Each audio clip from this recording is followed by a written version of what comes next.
Saint Eanswide, Holy Virgin, Abbess, 650, Folkestone, Anglia. St. Ethelbert, the first Christian king among the English, was succeeded in the kingdom of Kent by his son Eadbald, who, though he was at first an impious and idolatrous prince, became afterwards a zealous Christian, and a fervent penitent, as appears from his religious foundations, and from the letters which were addressed to him by the popes. His daughter Eanswide added lustre to her birth by the eminent sanctity of her life. The great truths of our holy religion sunk so deep in her tender heart, that, from her infancy, her whole delight was in prayer and the love of God. Hence she despised the world, and all its foolish vanities and amusements. She rejected all proposals that tended to engage her in marriage, fearing the duties of that state, though good and just in themselves, would interrupt her darling exercises of devotion and heavenly contemplation. Having, by perseverance and importunity, obtained at length her father's consent, she founded a monastery of nuns upon the sea-coast, close by Folkestone, in Kent.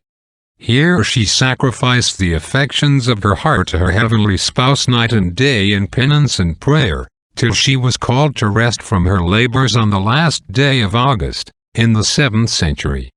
The sea having afterwards swallowed up part of this priory, the nunnery was removed to Folkestone, and the saint's relics were deposited in that church which had been built by her father, King Eadbald, in honor of St. Peter.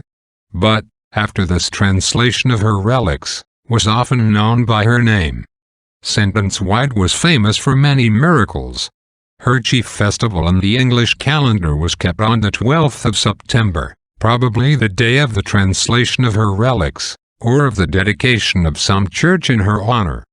Amen. Holy retirement, perfect purity of mind and body, and the uninterrupted exercises of heavenly contemplation and prayer, are then only great and excellent virtues, when founded in sincere humility, and improved by divine charity. By neglecting this, many may so quit the world, and embrace a severe course of life, as only to be martyrs of the devil, by seeking themselves even in things they have renounced. The saints, who made this sacrifice to God, were always solicitous to render it complete, and they showed themselves more perfect as they saw more and more their own spiritual poverty, and continually aspiring with the utmost ardor after greater perfection. For, as St. Bernard remarks, no one is perfect but in proportion to the fervor with which he labors to become more so, and to the sincere humility wherewith he sees how far he falls short in every duty, and how much he is a slothful and unprofitable servant. Amen.